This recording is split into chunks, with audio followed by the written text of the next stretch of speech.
So everybody, good morning. Happy Thanksgiving Eve. Right.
The bad news is good news thesis. My mic was off. Sorry about that. Good morning. Good morning, everybody. The initial jobless claims has come out. This is a data point we watched. We moved this to Wednesday because today is the day for holiday markets opening right now. But this being a miss, this is the bad news is good news thesis. People are losing their jobs. Each time we've had waves up and initial jobless claims, there's people getting fired from their job and firing for unemployment. The stock market has been bullish and ran up. Bad news is good news. There's a whole reason for that. I'll explain the thesis later, but we're going to get started for some light holiday trading. A couple of tiny earnings today. It's a John Deere, a couple others. Not a lot of companies, but not a lot of high market caps, so nothing really big. Durable goods came out today. That was, I think, a point for estimate. Had a 1 was the number, 1%. This is huge for my thesis. You want to see jobless claims go up, not you want to see them. And it's always sad to see people lose their jobs if you're a bull in the market. In this environment, you certainly want to see that. And then we know why that is. I've talked about that thesis for a very long time. And boy, oh boy, that's a good sign. Market rallied really heavily off the last one. It's probably going to rally really heavily off of this one. Maybe. We'll see. Not a bad sign to see jobless claims going up to support your greater bull thesis if you have one. BLU today on the hedge pressure numbers. Where's that monthly?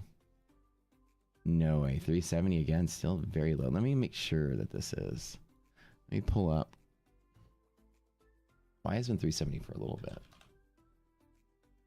This up. Classic. Look at it. So BLU is great. Bull long up. Let's get the liquidity map front and center. Oops, not you. I already talked about you.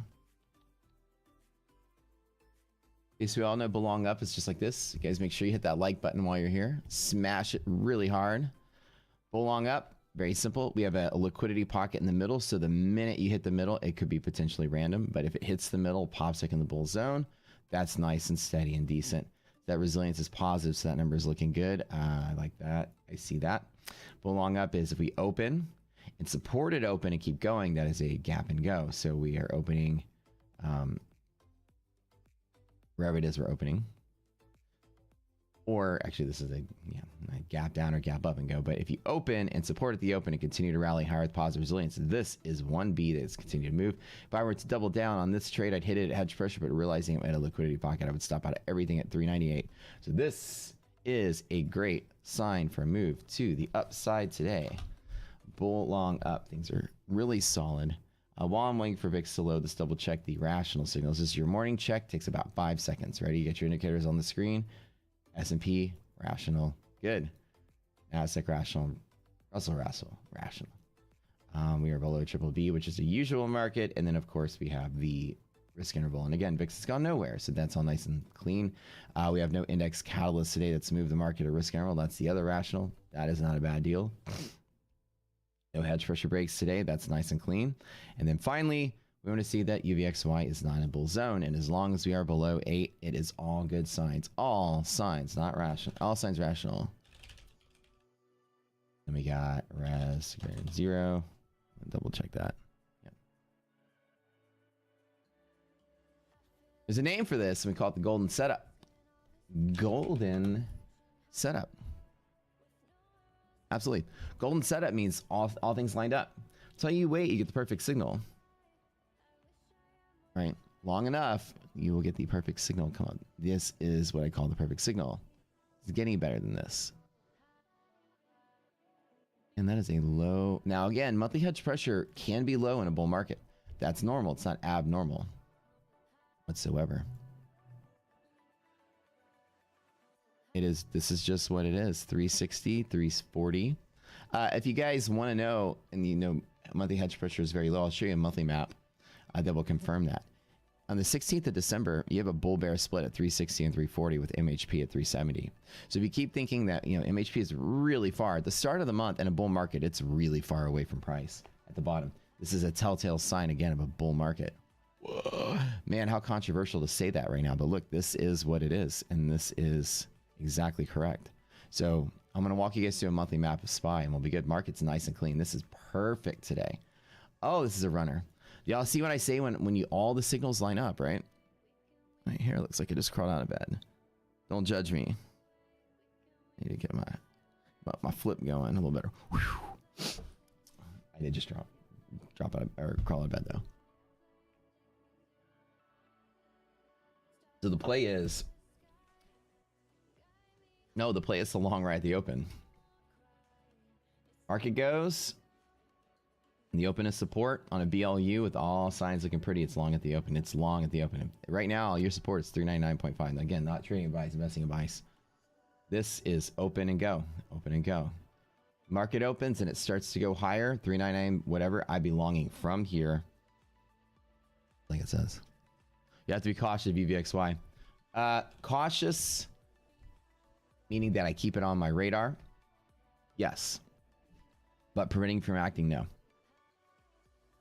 Perfect. Everything's perfect. There's no bad sign right now. Everything is beautiful. Right. So you watch it. And that's exactly correct. You have to be careful. Now, again, I take every excuse to be able.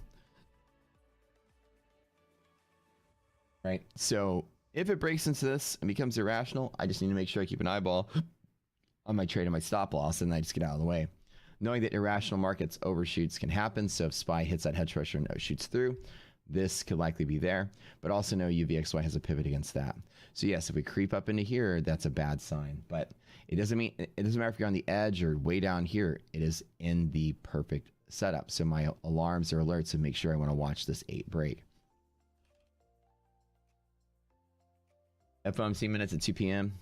No, not going to do anything. Not today. Wednesday before Thanksgiving. Nobody's trading. Market's not even showing any signs of volatility. So the minutes are likely to reflect the same thesis as we've been saying, is that they're going to say, and again, the minutes are always reflecting. Now, the minutes can move the markets. Don't get me wrong, right? The minutes are sometimes people's excuses because they can show some clarity, or sometimes, you tinfoil hat wearing folks out there. Hey, can you mind hit the like button on the stream really quick? Give us some love up here. Rocket Scooter headquarters out in outer space. Cold and lonely. Circling the planet in orbit in our spaceship. You like that stream? Love you.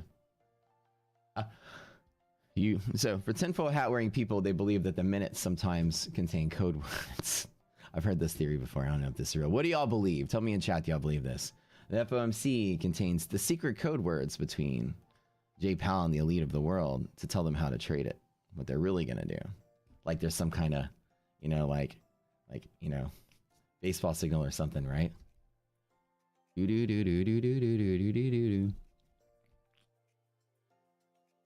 Well, the efficient market hypothesis states that all information available is actively traded in the market. So meeting minutes from a prior meeting have effectively been traded in the market, and the notes from the meeting don't really shouldn't make any headway at all, but it does sometimes, very often. Sometimes not, but sometimes it does. Right?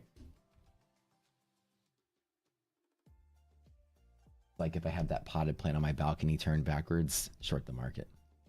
Just trust me. No, but seriously though, meeting minutes shouldn't do much, especially on a holiday week. I'm going to tell you straight up, nobody's trading. Nobody's here on YouTube. Nobody's watching the stream yesterday and today. It's just a light week, and you're going to expect everything to be fine. Let's run some plays. Like I said, this is a gap and goes. Everyone understand? You missed the open run. Hopefully you get a pullback. How'd you miss the opening run? Were you going to try to long it out the door? Okay, so this is what I say, right? Last 2, 3, 4 days, market's just flip-floppy, irrational, whatever. I sit out. And when the market opens, and I use the word golden setup, that is it. Market's going. It's a go. How do you miss that? You would think it would drop to HP. Well, I love that you guys think outside the box, but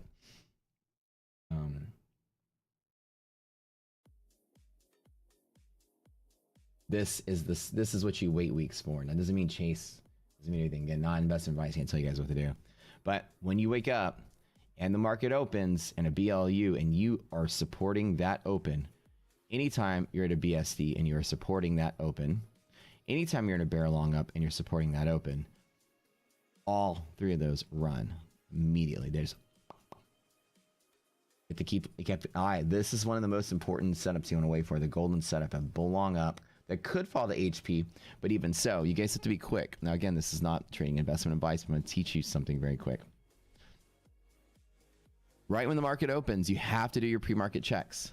I'm going to tell you guys how many people here did your pre-market irrational checks already, your VIX and your indices, right, for Doomsday. DD is 84, which is great for the upper band trade. How far is it going to go? I'll let you guys take a guess. However, it took like 2 minutes to load. Supporting the opening is you open and trade higher. You're above the open price. That's it. So whether you want to long with a lot or long with a little for HP, 1A and 1B, as you see right here, the way I trade it. So I'm not trading today because I'm only going to be live for an hour. We got Thanksgiving stuff we got to do. Got to go pick up Nicole's mom and go to lunch and prepare for tomorrow. 1A, 1B, right? Two legs of the same trade. I mean, read and understand this. This tells you that this is leg one, leg two. So it's a risk management trade. I long at the open, say that I bought 5. Market dips to hedge pressure, I can buy more. Now, again, if I bought and market dips to hedge pressure, I may not want to buy more till it comes back in, right? So you may get the opportunity to get a trade that you want. But the trade is, in this particular setup, when you open and it starts to move like this, I would jump in long here with a very, like a maybe 30 to 40% of the position I'd want. So if I want like 100 contracts, right, I would buy maybe 20 or 30 of them, just in case it falls to there or there, and I'd add to the position. Now, again, at liquidity pocket, it becomes random. So I have to know that the market can randomly move, and hopefully it randomly comes back into here. So I know that if I come here, fall back down to hedge pressure, the return trade is back to open. So the two legs are open goes to somewhere. The DD greater than half, the thing is top DD band, right? If I bought 20 of something and it fell and I hit that one, and I got maybe like 60 more. So I had a total of 80, which means of 80, my cost basis is 20 out of 80 is 25% between here and here. So my cost basis is literally right there because it's random at a liquidity pocket. It can go either way. So hopefully it doesn't go against me, because if it goes down to there, then I stopped. I only lost 20 and 60, not too much. A loss, but better than, safe than sorry. But the opening price, or that black dot, hits hedge pressure, and it's random. If it happens to break above here, because I don't bet that it does, but if I am still in that basis of that trade I want, and it breaks above here, then it goes back to the open. So that trade, I'll close out maybe half of that trade, right? 50 of those 60. So I got a little run on this, which I took 20, broke even, 30 made a gain, and then I still had 30 to run, which is slightly bigger than my original position, right? So so when you trade, and this is what I'm saying, you day traders out there are learning something you never learned before, which is, wait, I can't just pick the right day. Like, I can't long today and just make money, and short today and make money. See, the art form of just cost basis averaging was what you just saw, is the market could have gone from here, there, and there, and I turned 1B, which is a trade against my long, into a win if I got it. Do y'all understand what I'm showing you here? So I don't know if when I'm gonna start doing my future stuff next week. So trading futures live on the stream. Just now that we're back to business here, it'd be easy for y'all to see me doing trades like that. So right out the door, I would just long right when it goes. If the market opens and it moves higher with volume and starts moving higher, I'm gonna take a long on the redistribution zone, especially if you support above the close of the previous day, which again was here, right? This is a great sign, especially when you get good news that supports your thesis right here. So this is the close of the previous day. So we are outside of the redistribution zone, which is here. This support off of yesterday's close on a bull long up with all signs golden is a jump in the fucking trade right there type thing. What the hell is that? Look at that. So when I said, I didn't want to say it, but you're going to miss your, whatever it was you were going to miss. You're going to miss anything, right? I don't know what's why.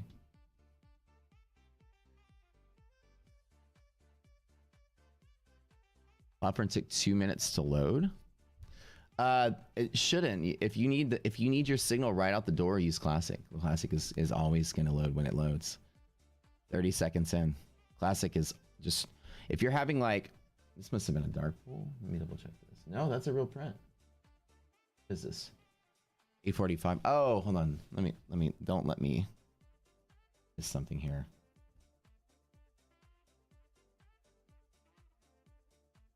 Manufacturing PMI. Oh yeah, I was like, that should be something. Everything is, because being Wednesday, everything is shifted around. So we have the manufacturing PMI today. Is the active level of project managers in the manufacturing sector. A reading about 50 indicates expansion in the sector. Below 50 indicates contraction. So we are contraction of the sector.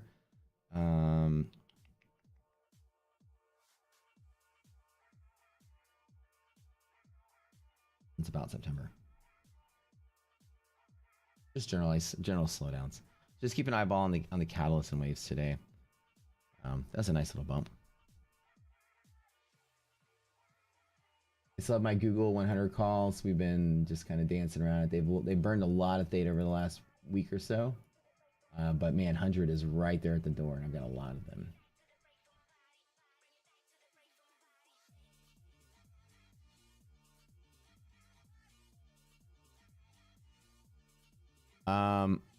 Would you consider too late to get into a gold instead of following the 9:30 opening? What would I consider too late?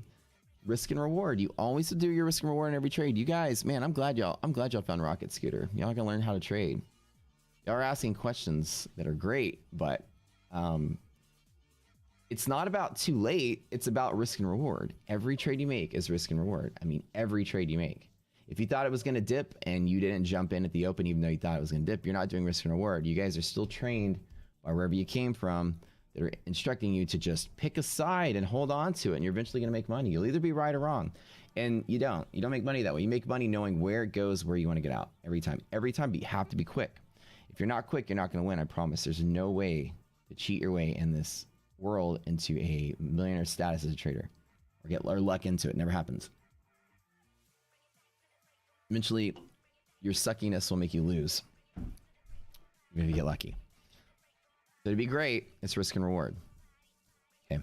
So within 2 minutes, we know Doomsday is at the top, right? Upper band is on the way to Doomsday's 0.84. We talk about when the market's breaking or consolidating. Last thing here. Remember this? Anytime the market's consolidating and you break out of a consolidating range, the only time you'll ever see me draw these nightmare things on my chart, let's call this thing a, what do they call them? Trend lines or whatever. Right? I don't really do classical technical analysis stuff, right? But anytime you have a consolidating kind of area, let's even forget about that, the catalyst there, right? Anytime you have a consolidating area, and you break out of your little bands or whatever, and Doomsday's positive. We called it Doomsday because it predicts the breakout. And Doomsday was green. Do you remember? Do you guys remember? Y'all remember? Doomsday was green, and then finally broke out. So when markets are consolidating and Doomsday is green, and you break out of your whatever flag or pennant, that sets the pace for the go. There's not a fade on this. Not likely. That's a breakout. And you may say, ooh, double top, I might short it. Yeah, maybe possible, but in all honesty, in the history of Doomsday, the answer is when you break out of your consolidating range, that DD number being positive, or say greater than half is positive, but green. Right? When you start finding higher highs or lower lows, does everybody remember that lesson? Huh?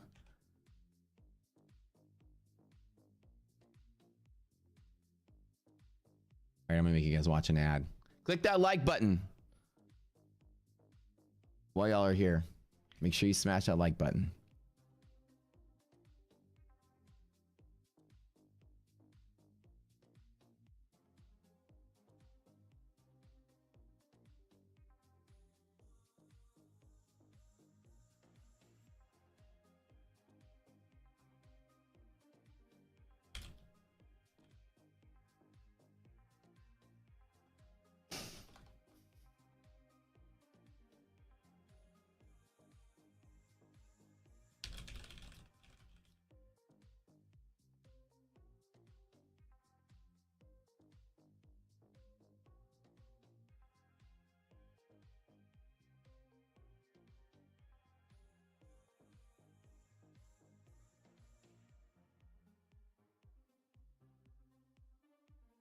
You took a trade, nailed it, bro. Nice. Man, Ollie, let's do it, man. Proud of you, dude. Okay, so I'm gonna tell you guys something. Just subscribe. What's the best way to learn about shorts scooter? Short scooter.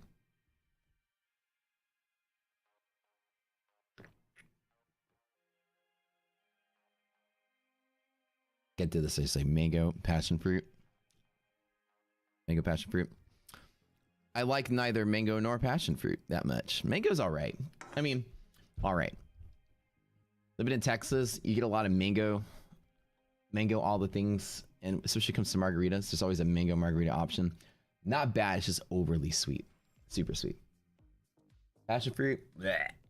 Like anytime I buy tropical something, tropical candy or tropical Skittles that passion fruit's in there, I'm always like, bleh. And I don't know why I got this one. I think I was just exploring the options of Celsius. I think I'm gonna stick to my Fuji apple pear because honestly, those are the best ones I've ever had. Okay, so mangoes, not bad. I mean, mangoes are great. Like as a fruit, like eating. Like I don't eat. If I eat fruit, I'll eat apple and that's it. I like just eating like an ice cold apple. I don't eat a lot of fruit, but mango's not bad. I don't like overly sweet stuff all the time. Even I do have a sweet tooth sometimes, but it's not for fruit or sour stuff. I like Skittles if I'm gonna eat anything sour, but like I honestly like just cram chocolate or like cookies or ice cream or something, you know, like basic stuff. But she's from Dallas. Yeah. Okay. Everybody understand the first thing you do in the morning, I'm going to walk you guys through it. If you need a signal within 30 seconds on the index, you're going to use that classic app. If your browser loads up, the platform slow or whatever, SPY comes in, the calculation comes in 30 seconds. The calculation is done 30 seconds in. This time 48. 30, we do the calculation at 30 seconds. So it takes 16, 18 seconds to get it. You're done. So within the first minute, you're ready to go. If you need it drawn for you automatically, the platform, again, we're doing optimization on the platform as we're adding features to it. If you are having browser issues or it's acting a little slow, we're going to start optimizing at the beginning of the year for sure. But any speed, if you're looking to trade right out the door and you want that calculation, keep your classic app open. Does everybody get it? Okay, so this is how this works. Market opens, you get the signal. Signal gives me some letters. The letters, before we have them, we'll have them eventually drawn on the platform, but we have a little cheat sheet we give you in our Discord, so make sure you go to the description below, get the Discord. This is a liquidity map. This is marking out where buyers and sellers will be, predicting where volume will be. I base all my trades on the pivots shown here, and I base all my stops on the pivots shown here, the lack of arrows shown here. So every morning we have 5 things we do. We check for irrational markets. This is the first one. I want you guys just to keep these videos a little training session for you. All of my pre-market stuff and pre-market preparation takes about 1 minute of my day. 1 minute every day. I'm ready to go. Okay. So I'm going to throw a couple videos your way. This is called the okay. So this guy right here is going to be how to predict irrational markets. So every morning I do this check right here. That's every morning. That's a little checklist. That will show me. Being a little bit of ads going on here. So these 2 videos are like 7 or 8 minutes a pop. Okay. This is my pre-market checklist. Videos on the classic. It's the same thing. Classic app is exactly the same controls. It's just a smaller app it's designed for speed. It's our original app. So originally we didn't have charts and you guys wanted charts. And y'all are like, let's make charts. And we go, okay, well, just understand, we put all the features in the platform, once it gets bloated a little bit, we have to do optimization projects to speed it up. But this is we call this Rocket Scooter Classic. It just shows the zones the same way, hedge pressure and the liquidity map letters with no charts. It's blazing fast. So it's a non-bloated thing for you speedy day traders out there who just want the numbers super quick. And then of course, within a minute or two, if maybe like a drawing delay or you may have some CPU slowdowns, any browser-based charting is gonna have, a potentially slightly slower response, but the server is not slow. The number comes from the same place. So if you have it here, you're gonna have it here. So the minute it's calculated here, you need to come over here and start spamming F5, refresh your platform if you're locked up or whatever, and it should show up here. They show up at the same exact time. So this is 48 seconds and you should be good. Again, if you just want to do it that way, but I get the letters, I know what to do. Those 2 videos I gave you, y'all block the rocket scooter site.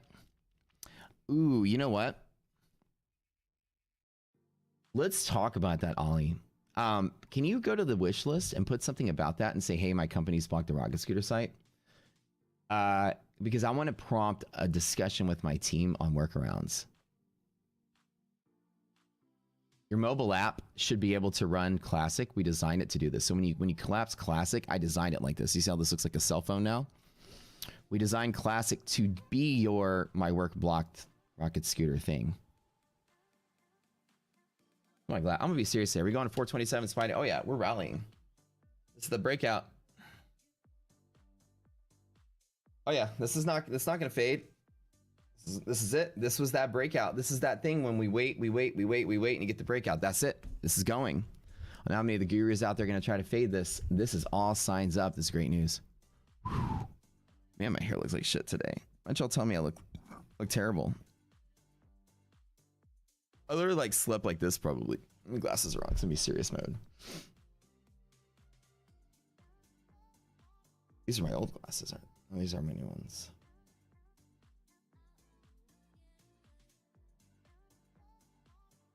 Okay.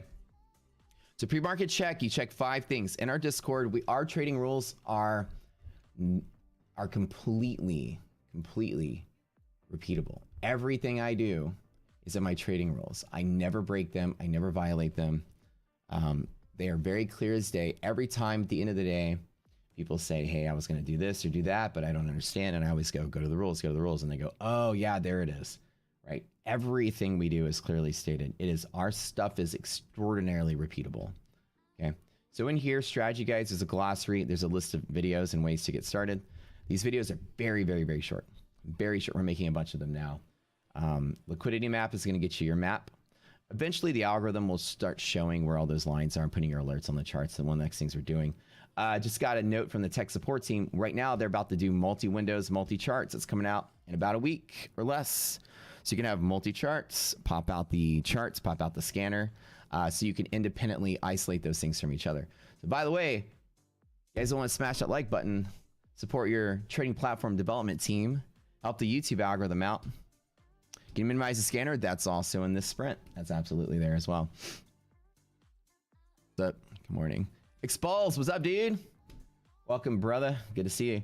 Okay, so liquidity map will get you that. Trading strats have all my rules in here. These are all the indicators we use. There's 15 and all of them predict volume. Rocket scooter indicators predict volume. That's what we do. Nobody does anything like this. They're not trading indicators. They don't require time frames or multi-time frame confluence. There is no time frame in our strategy. I will tell you the price where you will see volume. Each one of these things will predict where volume is. It's next level stuff. You've never seen it before. We are a team of engineers. I am an engineer if you didn't know that. My degree is in engineering. So reaction engineer for Dow Chemical. I used to write mathematical models to look at chemical reactor I used to run, acrylic acid monomer unit. Now I'm just the goofy guy on the stream that talks about trading. But we are very mathematically charged nerds here. Don't let the glasses fool you. I'm actually really cool. Well, my mom says I am, but in the day. Hello, sir. You are from India. Well, hello, sir. Welcome, or sir or ma'am. Welcome to my stream. 15 indicators. Each one of these do different things. They exploit things on the market to just show your volume is. It's normally just here's a line. There's going to be volume, right? There's not a lot of complexity here, but we tell you what each one of these is exploiting. So all the rules are here. All the rules of thumb are here. And I talk about all of them here. My info, rules of thumb, overnight trading guidelines, and then how I use the commitment of traders to plan out a longer term thesis. So this is it. My entire trading strategy is right here. That's it. That's it. These rules. And every day somebody asks me a question, I always quote one of these rules. And then of course entry rules are here. There's a little bit of a dip right now. There's that 9 o'clock number. Let's take a look at what we're getting. a little entry point here on, remember, they're cramming a lot of the information. New home sales just came out. New home sales are up for October. Interesting to see that. There's a dip to buy. As we see, just an uptick right now. I would say that as interest rates are probably one of the bigger deterrents in people getting homes, if they had the option, I'd say the biggest deterrent in people getting homes is getting approved for the loans. As I've been looking at houses to buy, investment properties, I am noticing that there's a trend right now. And one of the houses I was looking at was an investment property in Dallas. And in Dallas, this house was bought for $650,000. And about 4 months ago, it was listed at 1.2. So apparently, I think they bought it last year, and then they renovated and decided to sell it in what I call the stupid frenzy, where everyone was selling houses and so eager to buy houses post-COVID. People were buying like double the value, right, to go in there and buy those houses. And I'll do rocket scooter stuff. You guys hang tight for a minute when I finish the housing story, because it's important. So remember in the summer, like when I got the house that I'm in right now, right? For some context, let me show you a picture of my place.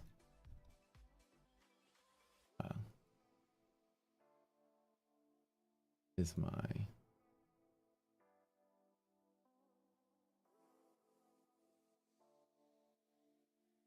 have like a picture or something. I do. Oh yeah, if you guys want to follow my Instagram and see what my life is like, see what my boring life is like, go here, give me a follow. Let me show you. Okay, so context of housing, this is very important to what's going on.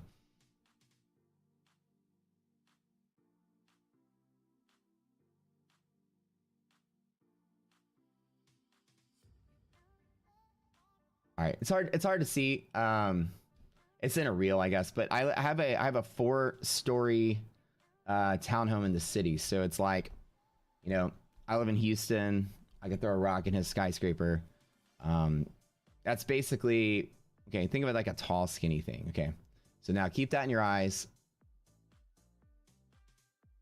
Yeah, I have a beautiful view of the city too. Oh yeah, check this out.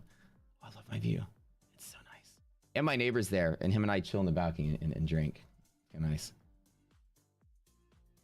Okay, so anyways, think about it like that. Okay, now at the time, houses like that are in this city were like doubling in value, like post-COVID, right? I got my house in the beginning of 2022. Post-COVID, right? Imagine a house worth, you know, $600,000 being listed for like 1 million or 1.2 post-COVID. That was happening, right? Everybody knew but somebody bought into like a house that was ridiculously high priced. So what a lot of people did was, my realtor for this house, when I got it, was like, ooh, housing prices are gonna go way, way, way up. And I was like, you know, post-COVID, right, the houses went way up in value just because there was a lack of demand. There was a lack of inventory. People weren't building, right? There's a lack of new homes, and people had good credit, still had their jobs, had money saved up, and they wanted to buy a house. So anybody was like, oh, well, let me sell my house for double. And people were buying it. And banks are giving people loans for it post-COVID. Banks were literally giving loans for houses like double the appraisal value, listed double appraisal value. Ridiculous, right? It's a ridiculous loan, and it's a very risky loan. People are buying houses at those ridiculous prices. So as prices were going up, I remember my realtor at the time, like, and when I was looking at late 2021, houses are pulling back, and she's like, oh man, it could keep going. You need to get a house now. And I was like, maybe that's the spiel that the realtors, maybe they don't understand markets, right?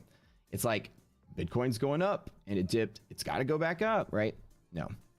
The mechanics of that were because of a very short lack of supply caused by that very quick dip in COVID where everybody lost their jobs. You have nobody building houses. By the time 2020 was ending out, people are going back to work, and people going back to work were going back and building houses, and they were readily available, you know, 3 to 6 months later. So like mid to late 2021, housing prices got out of the stupid level and started to stabilize. And now in 2022, they are starting to do this even faster. So the lack of sales drew the demand up, but now market's starting to stabilize a little bit. Lack of sales, right, drew the demand up, but you have inventory coming through. So Housing market's going to pull back. It's going to continue to pull back. So I'm not pulling the trigger on a house in Dallas yet. But here's what happened, right? If you look at the history of it, like I said, it was 800,000. No, wait, hold on. Oh, my numbers are confused. It was like 600 something thousand. I'm confusing all of my throwing. Anyways, it's listed for 1.2. Yeah, okay, that's right. They bought it for like 600 and something. And they listed it for 1.2 at some point post-COVID in the frenzy. So like they were like, ooh, let's buy a house. It's one of those mid-century modern houses. Let's renovate it and let's list it for 1.2 because people are paying ridiculous prices. And I probably put about, I'd say $100,000 in renos on this. And they jacked up the price to 1.2.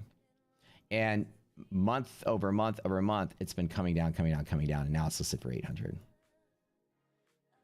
So people were like, ooh, people are buying houses for double the value. Let me buy one, invest in it, renovate it, and flip it. And then they didn't do it in time because they were in that, ooh, market's going up, it can't come down mentality. And then now it's coming down. And now this is what's happening. I'm going to tell you something. There are people that likely weren't smart enough to do it at 600,000 and delay and renovate their house and then list it. There are probably people that bought it at 1 million and are now upside down at 8. In a market like that, it is now a buyer's market, even though it might be harder to get a loan. This year, next year is the time to capitalize on people losing their jobs and you get out of their house. No offense. And now and next year is the time for you to capitalize on people that did that, which is buy an old house, renovate it to look beautiful, try to jack up the price when there were no loans and no buyers anymore. Nobody wanted to loan out for a ridiculous price like that. Then all of a sudden, you may be upside down and you may be panicked and you may need to get out of your house. Like my glasses? Well, thanks, girl. Check the shirt. Nicole tells me I do this a lot of the time. I don't know if I do. I'm always like rubbing my arms. Not that I'm like sitting here feeling my awesome biceps, but I think it's like a nervous habit. Despite me always being able to like talk in front of thousands of people, be on stage in front of thousands of people and whatever, right? Just chat. Kind of shy person. Like around people, I kind of just like, don't touch me, I'm by myself. Welcome to the gun show. I know, right? Say everything's bigger in Texas. I'm like covered in bruises. I don't know what happened here. But anyways, long story, I'm bringing this up. New home sales are coming down. And the reason for this is just because it's the annualized number of new single-family homes that were sold during the previous month. Why are sales coming down? Well, interest rates are going up, so people are choosing not to jump into a house at ridiculously high mortgage rates. Number two is interest rates are going up. Number two is it's harder to get a loan, and you know all those AAA borrowers probably already got their house, maybe even the stupid period. And a lot of times people are upside down. So imagine if you are A, you can't get a loan because your credit's bad, so sales will be down. Or B, you've lost your job because companies are laying out 10% of their, watch Netflix from home and still get a paycheck employees, sales will be down. Number two is if you bought a house at 800K or 600K and you renovate it you threw another 100K into it on top of your down payment, and then you renovate it, try to sell at 1.2, and now you're down at 800, your margin is very, very, very, very thin on that house. You're only 100K profit at that point. What if your house fell below what you put into it, below 700K? Now you're upside down. Now you're gonna have to put that negative equity onto a new house, and your incentive to move is very, very, very low. So a lot of the mechanics are going to draw new home sales down as expected post-COVID.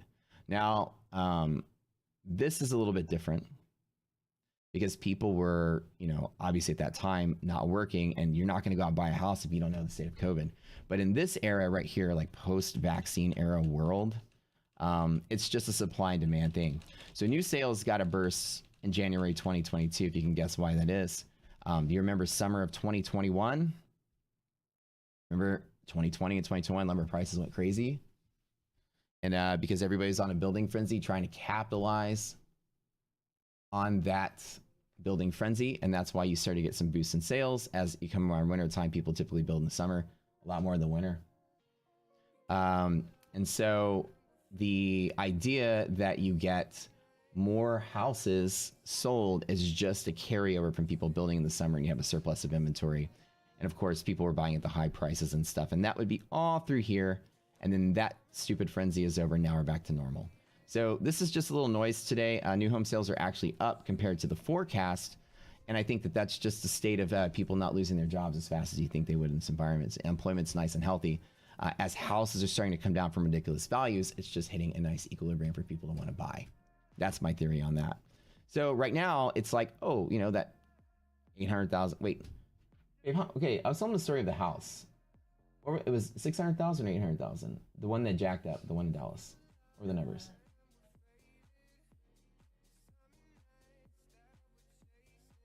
$1.2 to 940. What was the list, the original price they paid for it that we looked at? So 800 to 1.2, now down to 950. So as prices are coming down, people are more eager to buy, and that's the title. Okay, that's the story there. All right. All right, what's up, Brian? Brian Parrish is like, don't move. Don't worry, Brian. We're not gonna move. Not yet. Maybe one day. Brian's telling us not to move to Dallas. And Nicole surveying the stream today. She's learning the art of trading. Okay, let's talk about liquidity map. You guys ready? 1, 2, 3. Do me a favor. Everyone click the like button. We're gonna go through a very quick tutorial of what we do here. I'm gonna go through just a couple of steps while we're here.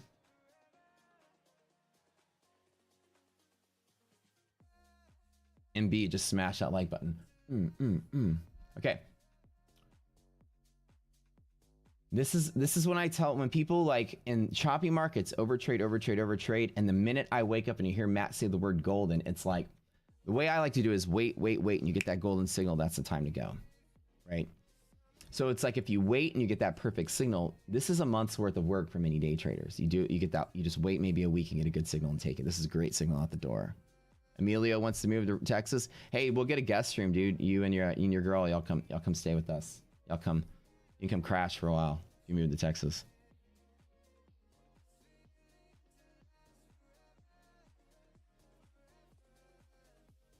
Golden doesn't mean buy. Golden means all things lined up. All things lined up. Okay, a couple more things. I'm gonna do a couple of plugs here, and then we'll get going for the I'll walk you guys through a quick show. This could be maybe a 15-minute thing. Y'all are gonna love it. Y'all are gonna learn something. We're gonna have a great time.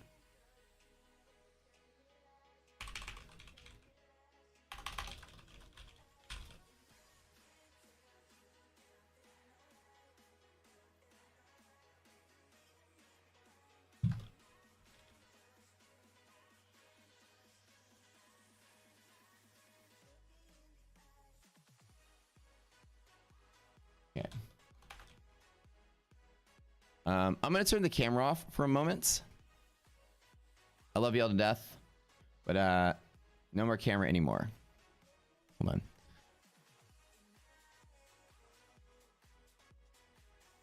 Turn this light on. I have a new trading student chilling here. So, okay. So in 2 seconds here, we're going to go through some of this. One moment. Make sure everybody first and foremost go to the Rocket Scooter Discord. The link is in the description. Make sure we get all the things, it's free. Check it out. Get all the stuff that I'm going to reference, so that way you guys have the ability to get ready to follow along what I'm doing.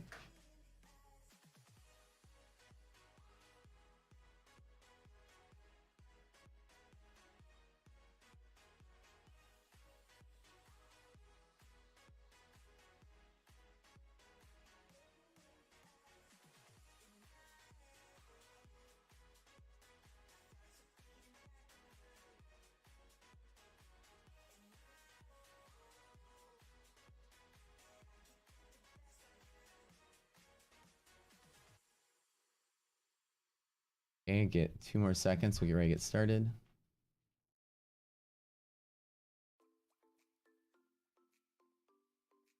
All right.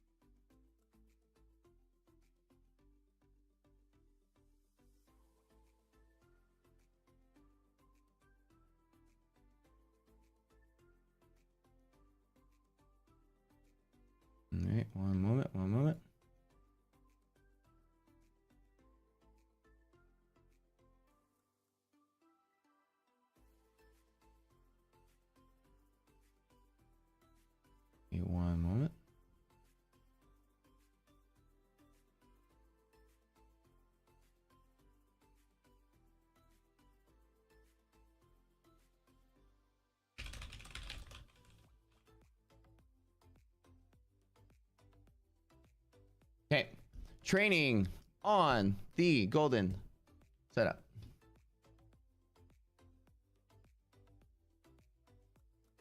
Bye-bye music. Okay. Read this too.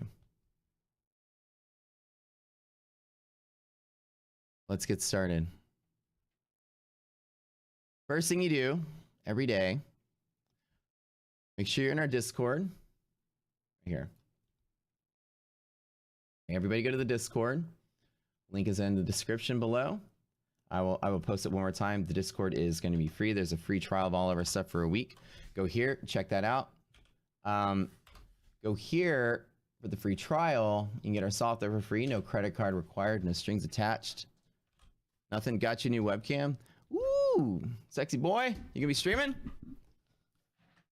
You gotta send me that link in the morning. We'll come hang out and check it out. Receive your Amazon package at 8 a.m. Nice, dude. What kind of webcam did you get?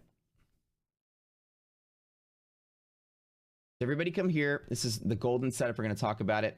All the tools I'm about to give you will be available in our Discord. Our Discord is free. Free trading chat, everything. It's not a paid Discord or paid Discord service here. We made a trading platform called Rocket Scooters, the world's first risk management platform. It's designed to show you where market makers and institutional positions are, and also how to frame risk management around what we call the playbook. The playbook is a liquidity map of where market makers can find buyers and sellers. Each one of our indicators predicts volume. Nobody in the world has done anything like this yet.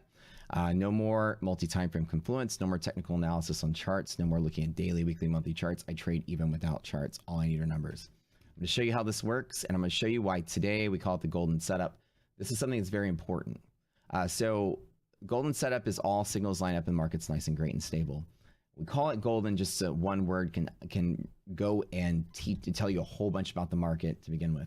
So remember, go to the Rocket Scooter Discord, click this button here. We have almost 3,700 people, really large group, but it's also very helpful. When you go in, there's a free trial. You get free trial for the software, just so you can, I'll show you the software is on my screen right here. I'm going to show you where you go from here. In the Discord, all this stuff is accessible to you. Strategy guides, glossary, training videos, all here. Each one of these are all of our rules and indicators that we use. There's a separate channel for all of them. We're starting to populate them with videos for each one of them.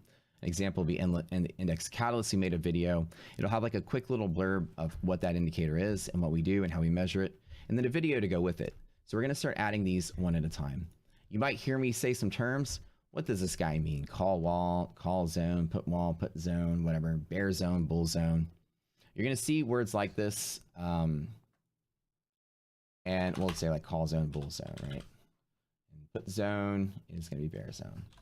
So say that like we use a name or change a name or something like that, it's all going to be here.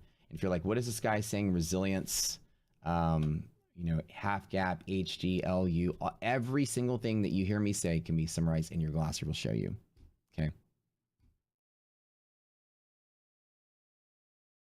Training videos are going to be a list of videos you can watch. They're like 5 minutes a piece that are going to go through summary of what I'm about to go through as well. Liquidity map will get you access to this map. It is a little tool that will show you where market makers are looking for liquidity. So buyers and sellers at the tip and tail of these arrows.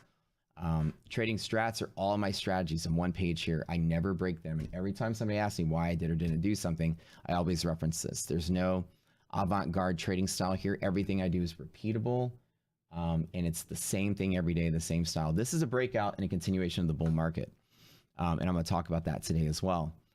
So trading strats, go here. Each one of these indicators predicts volume and predicts a volume pivot. That's what's really good about them. There are no technical indicators that look at price or price history or trending price. It is an exploit or calculation of things you didn't even know, like VIX hedging, in Tango and the VIX, monthly delta hedging of market makers on sold options to them. These are things that are brand new, state-of-the-art modern indicators that are using state-of-the-art data feeds that no trading platform is using yet. So we're like the first to market with something that's really cool, and we're exploiting something new. If you use technical analysis, it's using price to try to guess when price will reverse in the future. We're using options to guess where somebody's risk will be in the future at a price. So ideally is that if you have your RSI is oversold, you may say oversold, the market should pivot. So you're saying at some point in time, the price direction should change. It's a very weak type of analysis because you're trying to predict what human beings will do. But what I'm saying is that if I bought a SPY 400 call for December the 16th, then it means on December 16th in the future, I'm a bull and SPY at 400 or higher. So I'm literally revealing my hand to Wall Street about where I want to be bullish at any point in the future.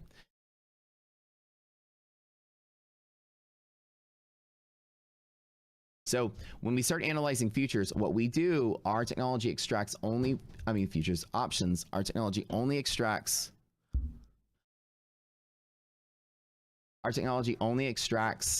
options that it knows belongs to market makers who are delta hedging their risk to zero. That's very important.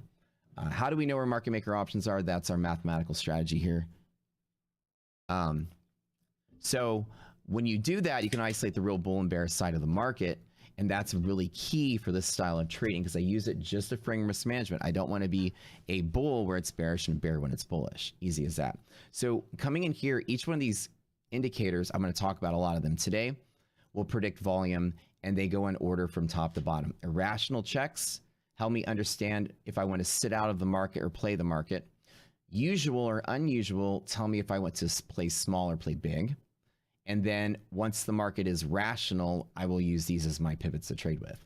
So there's a check of 5 things we look for, like a gamma squeeze or liquidity, volatility, volatility runaways. So I check these things, and it literally takes 10 seconds to do this homework. I go check, check, check, check, check. And once it all checks, it's good. Trading Strats has all of this. Entry Rules has different styles of how I trade, whether I swing trade, long options, short options, day trade, invest, whatever. Tips and tricks for each style of trading. And Exit Rules, probably the most important thing, is all about the risk management. What does irrational and irrational mean? What do I do if my stock or ETF or entire market becomes irrational? Rules of thumb, general stop rules, and irrational rules as well. So the main takeaways are you're going to hear 2 things. If I say irrational, these 5 things here, any one of them flags up. Now, they only take 5 seconds to check them all, but if any one of them flags, I have to understand that if I'm on the wrong side of the trade, I need to get out of the way no matter what. Once one of those things goes out of the way, irrational means that market makers have a hard time finding where buyers and sellers are. That's it. Liquidity map is saying that all things are pretty easy to read, and I can determine that there will be buyers here and maybe sellers there, or sellers there and buyers there easily. If the VIX starts to become very wide very quick, that's irrational, right? As VIX is an equation that's based on where the options of the S&P are scattered. If people are scattering very randomly at random points in time, volatility is going to go up.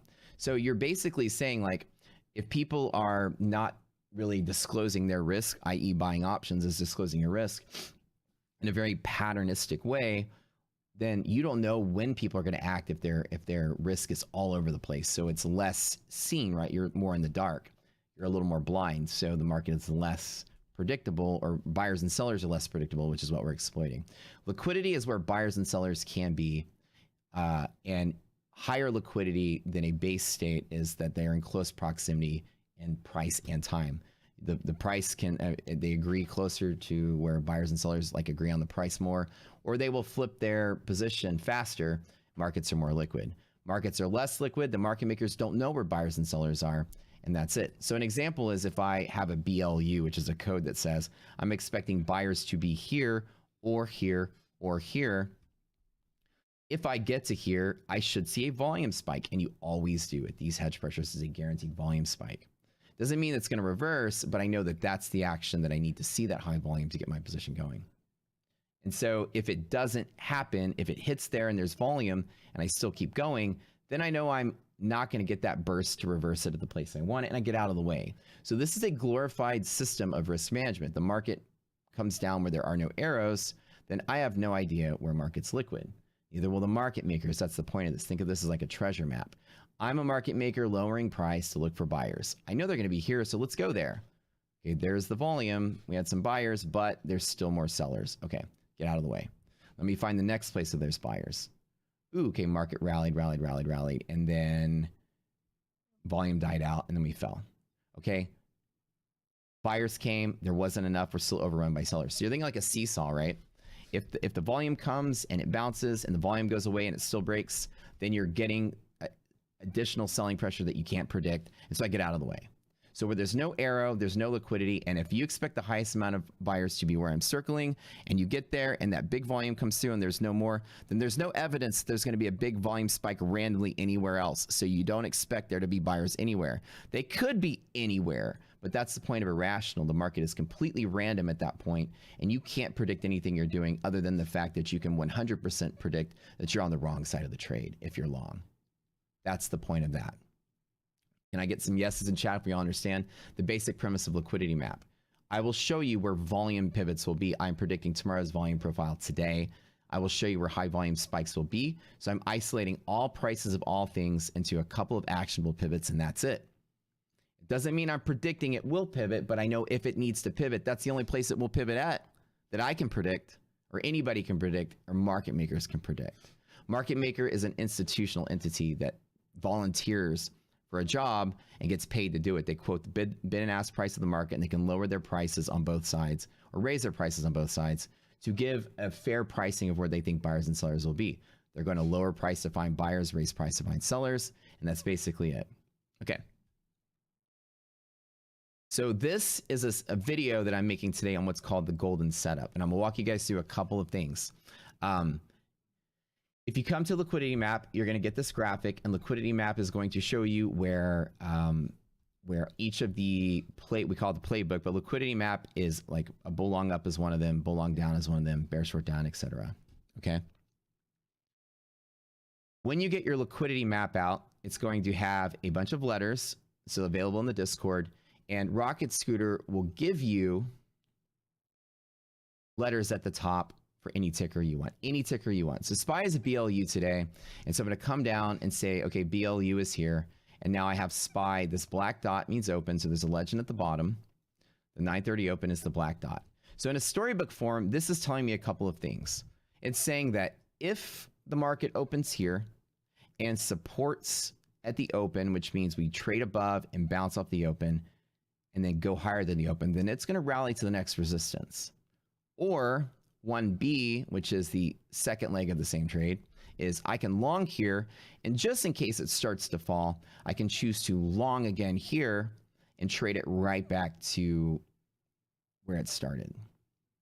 So I can buy like 10 contracts right here, and if it falls, I can buy maybe 30, so I get a total of 40, and then close it all out back when it V's to where it started, and that's still a profit. So 1A and 1B. Now, if the distance between 1A and 1B is very light, then I will definitely go in heavy, or it's very short. If 1A and 1B is like 50 points away on the SPY, or 5 points away on the SPY, I may not want to hold. I may want to take in two separate trades. Each time I could do a risk and reward calc and decide what's worth it.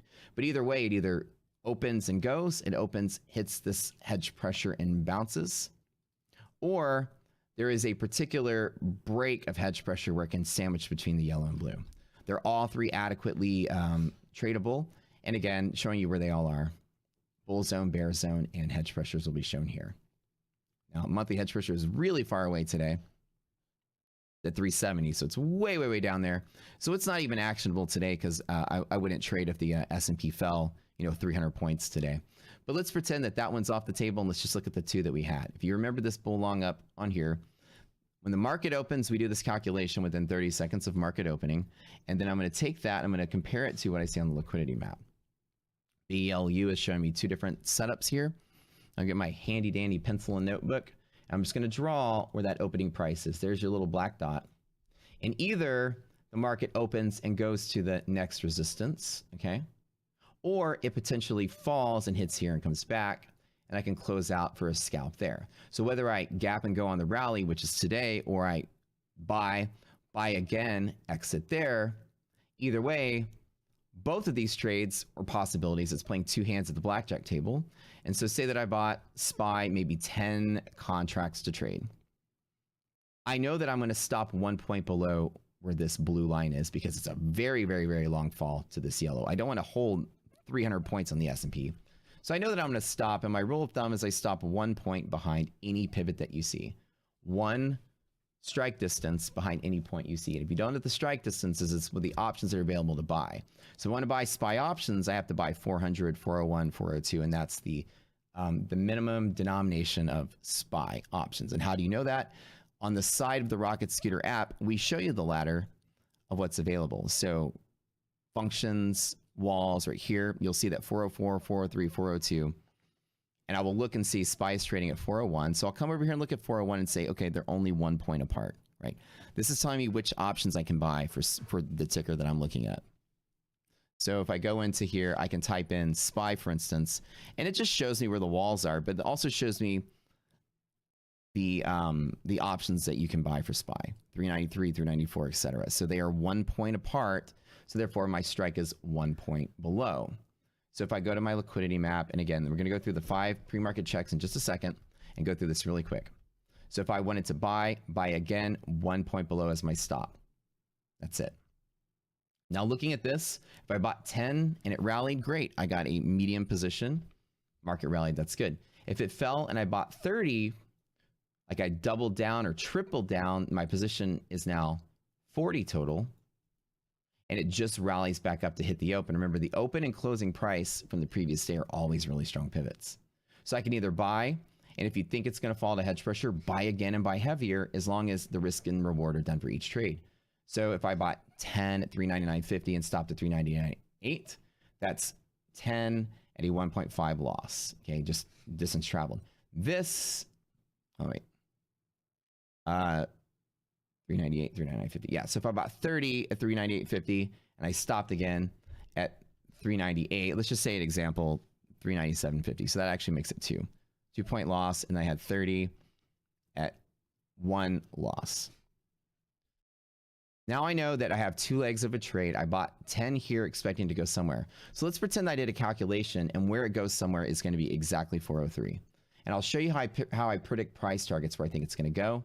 And so if I bought 10 at 99.50 to go to 403, that's a reward of 3 on this trade at a risk of 2.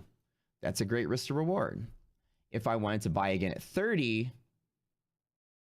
of them at 98.50 to 403, that's a 5.5 run. Do you guys see? Does this make sense why I'm doing a run? I'm measuring the distance from where I think it is and where it's going to go. So in this example, let's say that I did a calculation from this video that we have called Predicting Price Targets that says my upper target is going to be here. Okay. So in a general sense, market opens, and this is what we're looking at on my chart right here where I'm circling. The market can keep open and just keep running, or it can open and dip and come back to here. Or it can break through this blue and fall to yellow and bounce. So we're going to analyze them one at a time, and I'm going to completely start over just to repeat. So when I get my letters, I immediately come here and I say, I'm expecting buyers to be here and here and here. Anytime that arrow goes and goes and goes, there are going to be buyers. Now the question is, are there enough of them to pivot the market the direction I want it to go?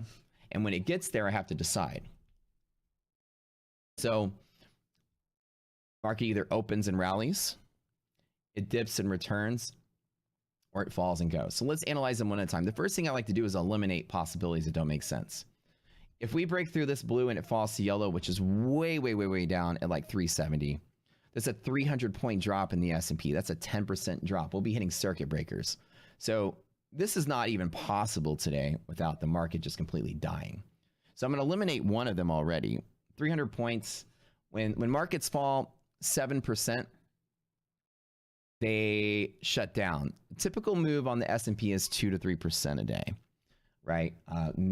Majorly running, an average move is about 1%, like typical range. So 1 to 3% a day is normal. So clearly, if it's going to fall 2 or 3%, I don't think I'm interested in losing that much, right? In general, so I can eliminate the idea that this one's going to break, or if it does, I definitely want to trade it. So there's no trade less than a point below here. And my stop losses are always a point below any pivot, right? If it's SPY. So again, if my pivots are 398 and 399, I'm going to come over here to the walls or go to your options ladder in your trading platform and see that the distance is 1 point. So therefore, my stop is 1 point. How do I know I'm... I think I have a little bit of a... Let me refresh my browser here.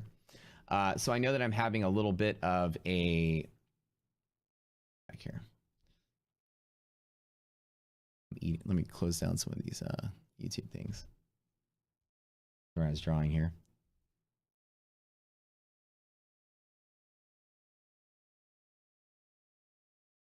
right where we just were. Okay, so let's clear all this again. And so today we got a BLU out the door. The first thing I do is we're going to talk about this golden setup. The first thing I'm going to do is I'm going to look at the BLU after I've done my irrational market checks and then just start framing my trade. In the BLU, it'll show me where I expect buyers and sellers to be.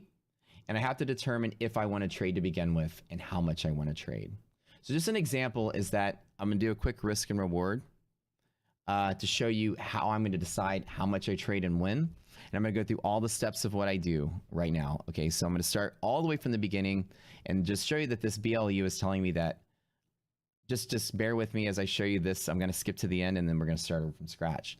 This is a full trade plan from start to finish using what I get on the SPY's liquidity map. Rocket Scooter is a free trial. You can go to the website. You can get the software yourself. We're showing you where market maker positions are, and we will show you where buyers and sellers can be based on where volume is. We predict where volume is going to be. So therefore, I trade only when there's volume. So there's contingencies, right? Certain things can tell me not to trade and sit out, and those are things we're going to go over today. Today is what we call the golden setup. The golden setup is where everything lines up, either all bull signals or all bear signals. Golden is great. So golden means clean and easy, whether it's a long, whether it's a short, it's highly predictable. And it's also low volume because it's the day before Thanksgiving. So there are a bunch of things that I do to get started, but I have these rules that I follow and that I don't break. Remember, again, in the strategy guides, we have in our Discord, if you guys come here, the link is in the description of this video. The Discord, all this is available to all of our users of the platform, and you're going to come down to what's called strategy guides, and you're going to get all this information here. Just to repeat, Glossary will have information, anything that I say in this video that you will not understand, that you can come to the Glossary and it maybe give you a little bit of a guidance on what we're talking about. Training videos will be where all the videos are training on these principles, and liquidity map will be where you get the little drawing here. The first thing I do every morning is I come to where trading strats are, and you need to memorize each one of these categories. There's 3 of them: irrational and rational market. Irrational has a series of rules that says if I get any of these flags, I sit out. If I'm wrong, I get out and I stay out for the day. Irrational means the market makers have a hard time finding where liquidity is, where buyers and sellers are, and so will you. So when markets flag irrational, I will get out of a trade if I'm on the wrong side. Any one of these things flag, I immediately cut and run and I close down for the day and don't try to overtrade it. So it's like a warning sign that there's a fire about to break out, and it's like an index catalyst, like FOMC raises rates higher than you thought. VIX abnormally hedges higher, so volatility goes higher rapidly and the market can rapidly lose the bottom. Doomsday band is deviation of futures against the S&P. So you have futures now going out of control. Liquidity map and volatility means you have a VIX hedging event, and the VIX hedging event can dangerously move itself higher. This is VIX futures, this is VIX hedging. Gamma squeezes come to the idea that if somebody sold calls and they go in the money, it forces those call sellers to long the option or long the underlying stock, which pushes price higher, which pushes other calls in the money, which forces people to buy, which pushes calls in the money, forces people to buy. It causes a chain reaction called a gamma squeeze. You ever see a penny stock rally really quick from $2 to $10 over a 2-day period? Welcome to the world of gamma squeezes, and monthly hedge pressure is a number we'll give you that will predict exactly every day where a gamma squeeze will happen. This by itself is worth getting the platform. This monthly hedge pressure number will tell you there's a squeeze. You certainly don't want to buy that popular penny stock that went from $1 to $10 and hedge pressure monthly is at $9 and it falls at $8.70 and $8.60. And you're like, ooh, let me buy that dip. That's the point it collapses. That's the point it's majorly illiquid. And now you got put sellers chasing the short on top of each other like the Titanic sinking, and they're reaching for driftwood to stay afloat. Gamma squeezes will literally be the end of your trading career. Do not sleep on a monthly hedge pressure break. Understand? Get some yeses in chat if we all get it. If you were in a trade and monthly hedge pressure breaks, you were literally on not only the wrong side that day, you were on the wrong side for that month. So just remember this. Monthly hedge pressure is based on the monthly expiring options, which is the 3rd Friday of the month, which is now is December 16th, while today is 11/23. All options, their equity options, expire the 3rd Friday of the month, and monthly options are where your big institutions are positioned. your 401k, your mutual fund, your IRA, all that stuff, your T Rowe Prices of the world are longing the market and buying options to hedge it. They're buying those monthly options. This is your big boy playground. If that starts to rapidly hedge, imagine people liquidating billions, if not hundreds of billions of dollars of stock, right? You're not going to have that power to bring it back up.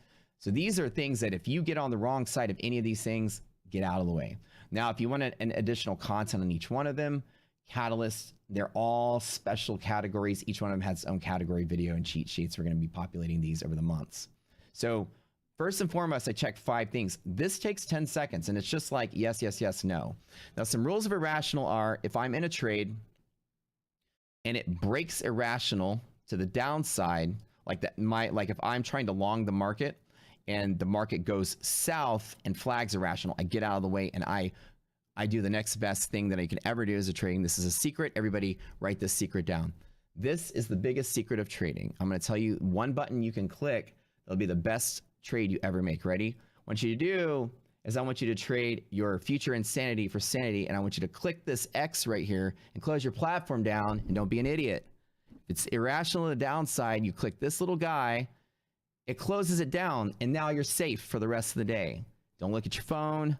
Don't try to, I wonder what it's doing now an hour later. Don't let the lure of the market draw you in, because if you took a loss and there's a little bit of a reversal, you may jump in and say, well, let me make it back. And that is the quickest way. Over trading in your career as a trader is the quickest way for a new career that's not trading. So don't be on the wrong side of an irrational market if it breaks to the downside, especially. Now, irrational markets also mean that when you have that flag and you haven't started day trading, don't enter new trades unless you expect something to happen. You will understand that irrational markets mean random, so it's going to be random and choppy. All of your indicators may say oversold, overbought. There should be a bounce, there won't be a bounce, and they're going to be late, delayed, laggy, whatever. You're going to have overshoots. You're going to have pivots that don't work. That's what irrational markets do. The market makers can't find buyers and sellers. They don't know where illiquidity or liquidity is. They have a hard time finding. That's why it's irrational. So will you. You're not going to be able to do it if they can't. So the next set is this usual and unusual markets, right? Usual markets are where I will bet the farm, right? And today's golden setup is a rational, usual market where everything is pointing to the upside down here. So usual is like, I'm going to swing for the fence and go heavy. Unusual is, ooh, it might be choppy, might overshoot. Let me go ahead and bet smaller. Do we all get it? So rational, irrational is like, I need to sit out, or yeah, I'm in. Okay. This is like, well, how much if I'm in? If I decided I'm in, then how much am I in? And again, these take another 10 seconds to understand. So it's like 20 seconds of pre-market homework and check. And then boom, let's hit those pivots, right? So I wake up today, is there an index catalyst? The rule of this is that the index moves one risk over the anchor. No, we'd have like an FOMC announcement that moved the market a risk interval. Well, what's a risk interval? Our Discord will tell you there's a bot that calculates it. There's a catalyst that moves the market 29.5 points. If that number changes, we update those once a week. Then you will say that, okay, there's a flag. So no catalyst today. We didn't wake up to single candles that were 30 points run, right? No big announcement. So no. We have 2 different bands that we calculate, and we'll soon be in the Rocket Scooter platform, but now we just have a manual way to do it. These are these green lines that you see here, and you check all 3 indices. Russell, NASDAQ, and S&P futures. All you look for is, are you inside the band or not? If you are inside the band the moment the market opens, rational. If you're outside, not rational. Rational, rational, rational. Great. Now, a little bit of a piece of advice. Irrational markets are outside of the band. NASDAQ just broke irrational. Irrational markets to the upside aren't necessarily a bad thing. What you have to understand is once you break out, the market is particularly random there. It can immediately duck back down and sell off. It could rally and go. If you are in an irrational market, no matter what the flag is, the price can go randomly in all kinds of directions. So this can randomly rally to the moon. This can randomly rally and then drop down here and then do random stuff. You have to go into the trade knowing that. But irrational upside, I look for every excuse to be a bull. Irrational markets to go up, VIX tends to come down. VIX is the measurement of how much chop you get in the market when prices are flat. If market is like this and you have to drop to 399 to find buyers, 401 to find sellers, and it just does this all day, is less volatile than you have to drop to 370 and 420 to find buyers and sellers. This is more volatile than that. So when volatility is collapsing, it means that the market is now tightening up, right? Buyers and sellers in closer proximity, or i.e., when volatility goes down, liquidity goes up. So in a state of irrational market, you're going to have a hard time finding liquidity, especially if the market's going down, because volatility is going to be going up, right? Buyers and sellers are going to be more scattered, and you're going to have a hard time trading that. Irrational markets to the upside, you get spontaneous liquidity arise. And the problem with that being irrational is that this can spark a bunch of buyers, but you really don't know when people are going to stop lining up for the free lunch, right? So the amount of buyers is going to be unknown. There could be infinity of them and it could keep rallying, but at least you know the market's not volatile, because when you break to the upside, tend to have the volatility collapse. So like the big waves that you have of market being volatile, it just tightens up here. So you can get like nice, clean moves that aren't volatile, but then they can also collapse very rapidly once you run out of buyers and sellers step in. So you have to be careful of sudden collapses of an irrational market to go to the upside, but doesn't mean I don't trade them. It just means it's not volatile. So if you market opens and rallies and you're outside of here and you're like, I'm waiting for that pullback, your pullback is not really going to happen, okay? Because there's no volatility. Volatility is your pullback. Type yes in chat if you guys understand. So today somebody said, market open, I'm waiting for the pullback. Volatility is in collapse, right? You're not going to get a big pullback to buy, as the market is certainly trading in a range like this, and volatility is in collapse. As it goes up, it's not going to trade in the same range like that. The range is going to be less. So the trick to volatility is if VIX is going down, whatever range you're trading in is the max amount of pullback you're going to see. And if VIX is getting lower, that range is getting even smaller and smaller. So if you're waiting for a big pullback while volatility is in decline, you got to understand that that's not likely going to happen, right? Okay. So let's go back into a little more education. So we started off those 5 checks. No catalyst? No. Good. Russell, S&P, NASDAQ inside the bands when we open? Yes, yes, yes. Check number 2, market's rational. Check number 3 has to do with the VIX. It's a similar process, but instead of fixed bands, I do like a mobile band. So I take the VIX itself and I have a little ruler that I drew using a Fibonacci tool. I basically just drew a distance. You can measure it with a box, a drawing, or even manually. Is that this is the distance of VIX. And again, these numbers are from our Discord. It's an exploit of futures. VIX has a certain distance. As long as it doesn't travel that distance in a session, which is from when futures market opens and closes, the market's rational. If VIX just abnormally travels faster than what's called a risk interval, then it's just irrational. So essentially just measuring it. No, VIX has certainly gone nowhere close to that distance. Okay, so no catalyst, check. All 3 indices rational, check. VIX in the band, check. All right, so that was 3 seconds. So I just look at my little chart here. Soon it'll be in the Rocket Scooter platform. We'll have all 5 of them listed here with little green arrows or green dots. It'll say rational, irrational. And you'll just look and say, boom, all 5 of them are checked. That's good. So we'll get it down to 1 second for you when we release the platform. So a couple more things to take a look at, which are a little bit more complicated, is liquidity map on UVXY. Just trust me on this. When the market opens, you're going to go to UVXY, one of the first things you do, and put it in. Why UVXY? That's a trick. Trust me on this one. So you're going to type it in. It's going to show up. And all you care about is this one little thing. I'm going to clear off all my drawings. And so on UVXY, I'm going to go all the way over here. You can see that there's a bull zone that shows right here. The only time UVXY is ever irrational is when it touches that bull zone boundary, just that zone. If you're in here, doesn't matter.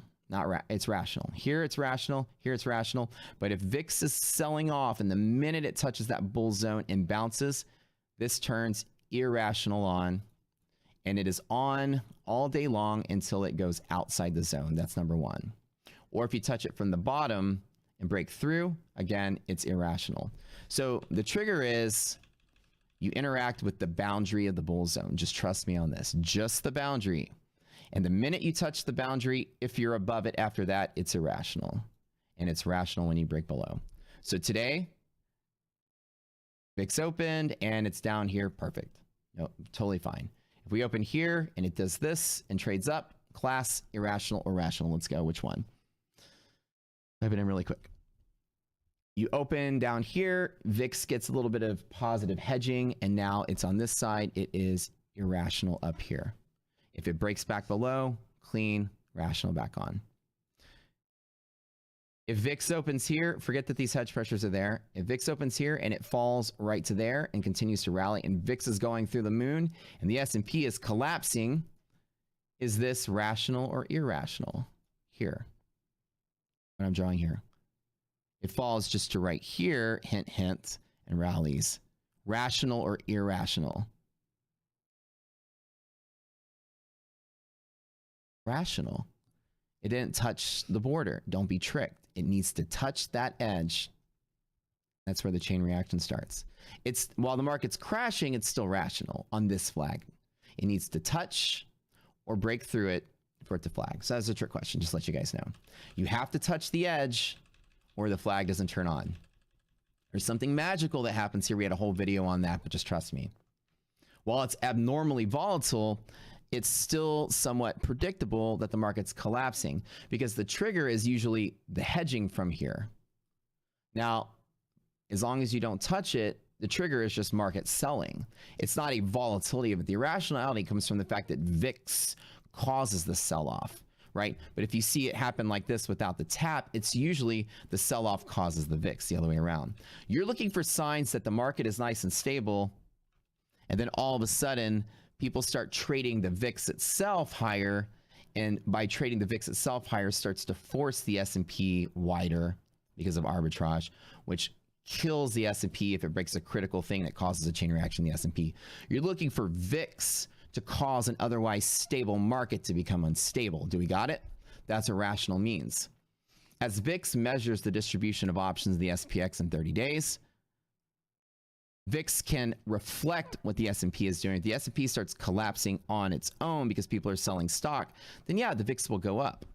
But the stock caused the VIX to go up. What we're looking for in irrational is a sign that the VIX caused the stock to go down. It's just this one ticker. Something different happens when you're hedging with volatility. It's just this one ticker. It's the only time the edge of the bull zone causes irrational. So back to the checks, no index catalyst. We're inside those green bands, inside the other green band, check, check, check. VIX is down here, nice and clean, didn't touch the edge, check number 4. The last thing is a hedge pressure break in the S&P. So I'm going to the SPY, and I'm gonna look for any time you pass through or break through a hedge pressure. They cause gamma squeezes, is my example earlier. It says your penny stock that breaks through any hedge pressure causes a gamma squeeze. If you break through a blue line or break through a yellow line up or down, it is irrational until you go back to the side you started on. In the S&P, there is an 89% chance historically that if you open above hedge pressure, and our back test said that you close above hedge pressure. About an 11% chance, which means 1 out of 10 days, there's a catalyst that can push the S&P down, which is not bad. 3 days a month, you have a big catalyst, and that's pretty normal in a bull market. So I'd say most of the time, if you open above, you'll stay above. So ideally, if you have something that happened that's big enough to break it and that 11% chance, then it's probably going to be something you couldn't have forecasted. And that's why I say it's irrational. Also can cause massive waves of hedging that can stop the market very rapidly. So breaking hedge pressure, irrational as well. So check, let's start off at the beginning of the day. Okay, I just look at the market. It's 9:30, I wake up, I look right here, and this is all I see, okay, where that candle is. I don't see the S&P moving more than 30 points on a catalyst. Okay, no catalyst. Now I'm gonna zoom out, inside the band, check, check, check, not irrational. Okay, VIX inside the band, not irrational. Go to S&P, 30 seconds in, do this calculation, no hedge pressure break, cool, not irrational. UVXY, or even the bull zone, okay, not irrational.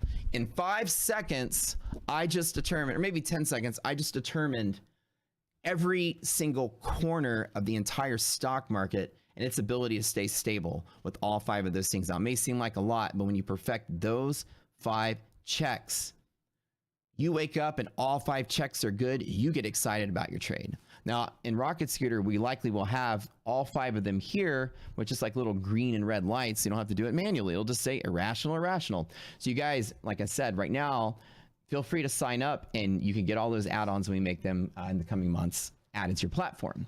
But it's cool to understand them manually too, right? Okay, so I wake up, market's rational, back to Discord.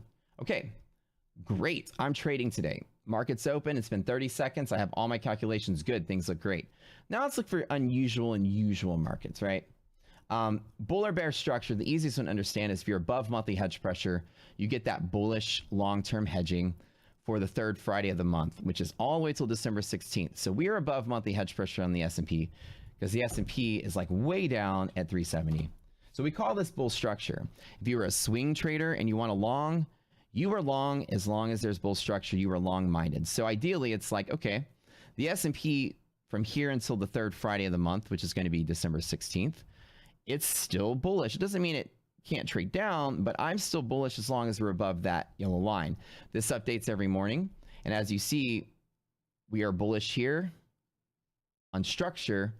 And if it falls to here, we're still bullish on structure.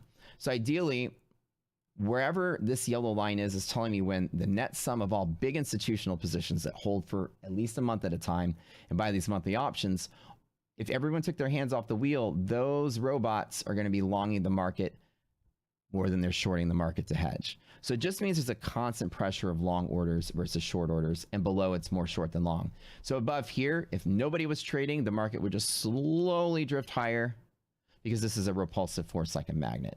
If you're below it, it'll slowly drift over, and anytime you break through it, it's irrational and it's a reversal. So if we traded here today, broke through it today, and opened below it tomorrow, say that it moved to 370, 369 tomorrow, and we open below it, it's a reversal. I'm now bear-minded. I only short against monthly from the bottom. I don't short to monthly. If the market starts to dip here, I'm not in that let me short the market mode. I'm in, okay, let me find a better entry on a long mode at some point over the next month. So my mindset changes to either be a bull or a bear based on structure. So now I can say, why am I bull-minded? Well, because we're above monthly hedge pressure. That's why I'm looking for dips to buy, and why a lot of people are trying to fade the market. I know a fade of the market likely still stays bullish without a major event, and it's the holidays. I can't see a major event coming up. So I'm bull-minded and looking for dips to buy. Bull bear breakpoint is a calculation we give you in the VIX. Again, it is a very quick calculation that you do. It's once a month.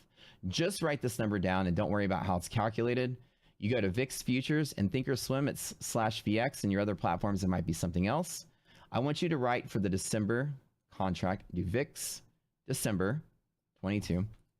Write the number 25.42. I'm going to type in chat. That number will stay there all month. That number will change the third Tuesday night of every month as well. So VIX options expire on the 3rd Wednesday of the month. It's the only one that's on the Wednesday schedule that we look at for our analysis. And so the 3rd Tuesday of the month is the last day of options trading for VIX for monthly options because they expire in the morning on Wednesday. So therefore, Tuesday night, we do a correlation that looks for the distance between one futures contract from November and the futures contract for December, what's called rollover. Futures have multiple contracts trading at once. I can go buy December, January, February, March, whatever right now. December is what's called the front month. It's the one that expires this month, but I can go buy February VIX options and they'll be priced differently. The distance in price between two expiring months in futures is called contango and backwardation. It's a long-winded thing to talk about it, but essentially it's pricing in future volatility. If I think that there's going to be a big catalyst event in January, like FOMC likely going to raise rates higher or something, then the January contract is going to look exactly like this, but just be trading a little higher because it's pricing in that future volatility that could happen. This is an exploit of overpricing or underpricing future volatility, and this is just a major usual pivot. The rule of thumb, if I'm above this triple B, I tell myself for the course of the month, it's going to be a choppy, volatile month. I don't do any swing trading above triple B at all because the market is unusually volatile. Remember that word unusual. unusually volatile means that the market's going to be very choppy. And if you guys are options traders, you know what a choppy market does to your premiums. You experience theta burn. So right down above triple B, there's a lot of theta burn on options. Options will just decay very rapidly and not move. A lot of flat, choppy markets. So I only scalp and day trade. I will only day trade 1 day at a time. I won't hold for weeks at a time. I may buy weeks out, but I'll try to close out that day and every day try to be in a day trade or not. So as a good sign of being a bull with bull structure, as I mentioned earlier on the S&P, I also would like to see the VIX have overpriced the expectation of volatility and we get here and it's not that volatile, which VIX is rapidly decaying, right? So that's a great sign of the market being usual. They call it a normal market when you're in contango, but I call it a usual market when you're below this level right here. We show you how to calculate this in the Rocket Scooter arsenal of tools, but just copy this number down. It won't change for the whole month. The next third Tuesday, we'll give you another one. So below here, I love swing trading. I always swing trade longs. I'm in a massive swing right now. I'm swinging Google and QQQ calls. And anytime I short, whether it's below or above triple B, I only short until I get that 1 day where that market rallies or sells off in my direction, and I always sell that day. I never hold a winning short more than a day because markets tend to collapse volatility. If the market spontaneously sells off, there's a volatile day, and my puts pay out. I never hold for multiple days. I'm going to collapse that profit in my pocket and get out of the way. So I only short for day trades no matter what. No matter what. I don't hold shorts more than a day. Okay. So I'm going through each one of our checks, and it's a lot, but this is a reference video. You can always reference it. So this is a 10-second check. There's a video that says how to do this in 10 seconds. Most of this pre-market homework. We have bull bear breakpoint. Okay, so we're on the good side of that. Bull bear structure, we're on the good side of that for the bull market. So we have rational market. I'm in swing trading mode.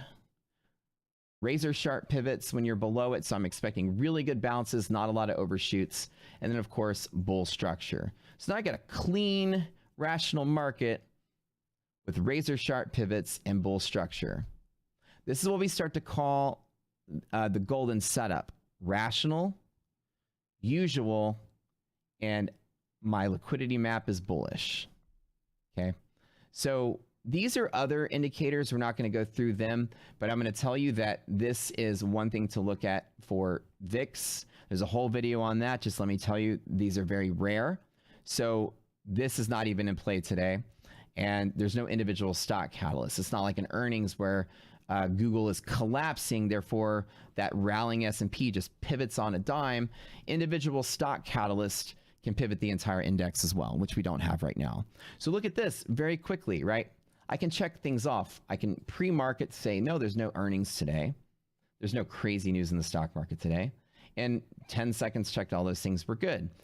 1 second, I can check that thing. Okay, usual. 1 second, I can check that thing. Okay, bull structure. Usual, rational, bull structure. Sounds great. Now let's start finding some trades. So I know it's a lot to check, but it's not a lot to check because in the first minute, you should be done and ready to go, right? Each one of these things helps me understand how I bet. If any one of these irrational flags happen, I usually will sit out. If the market has any of these unusual flags, I'll usually either scalp only and not swing trade and play with very, very, very small amount. If I normally put in 20% into a trade, I might put in 5% or something small and only day trade. We got it? Below monthly hedge pressure, I'm looking to short. Above monthly hedge pressure, I'm looking to long. And so now I say, okay, market's good. I'm looking to long, and I'm going to go heavy. Done, done, done.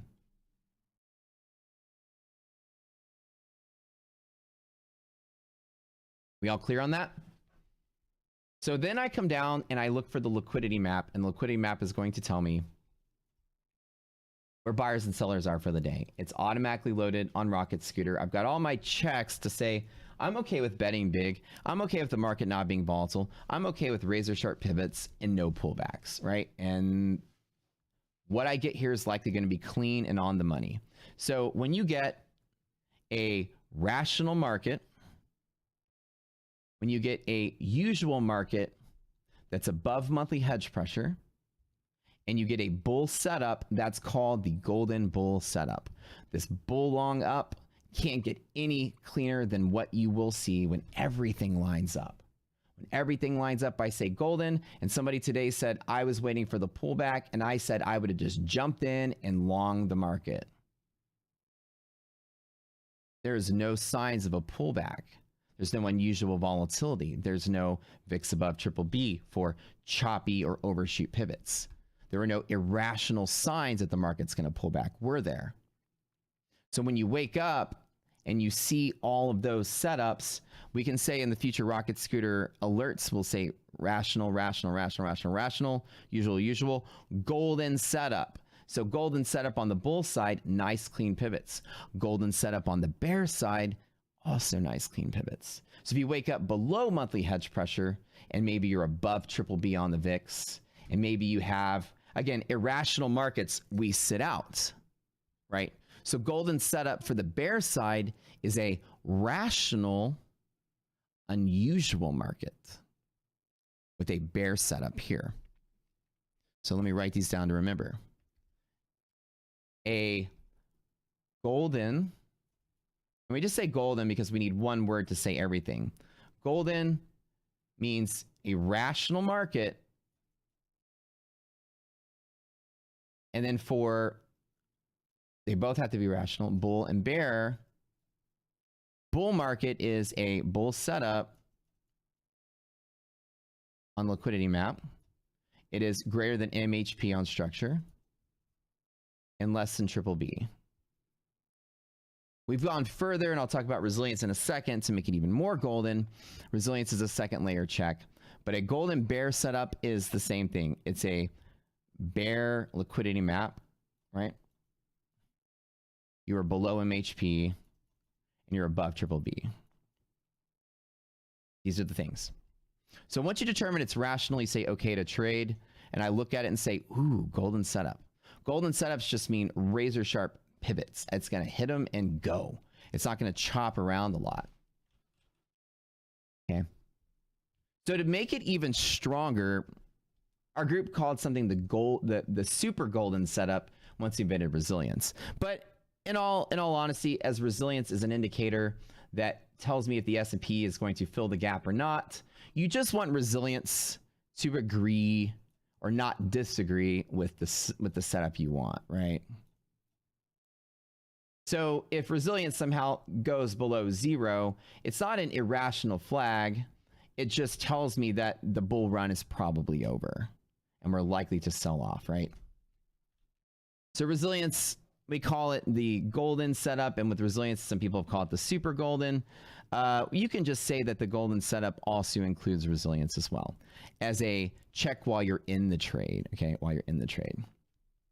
This is a check pre-market. It's supposed to be market. This is a check to enter the trade. And this is a check while you're in the trade to get out of the way. Do we all understand?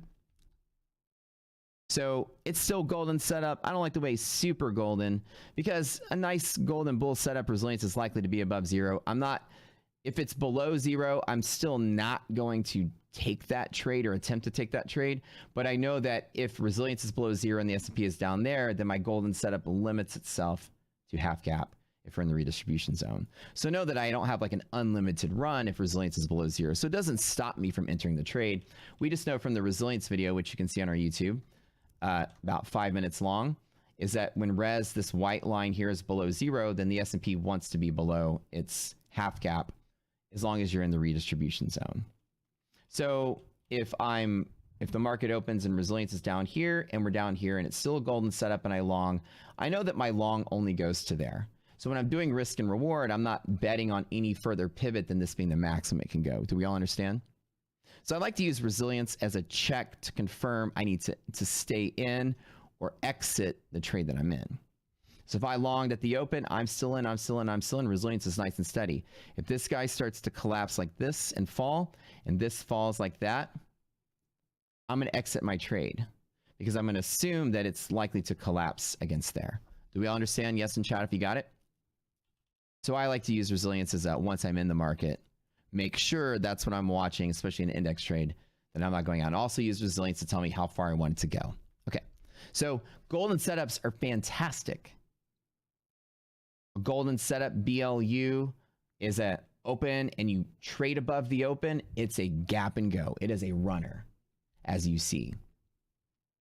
When you hear people say golden setup on Discord, they should be shouting it. If you see it, you should be shouting it. Alert all your teammates of a golden setup.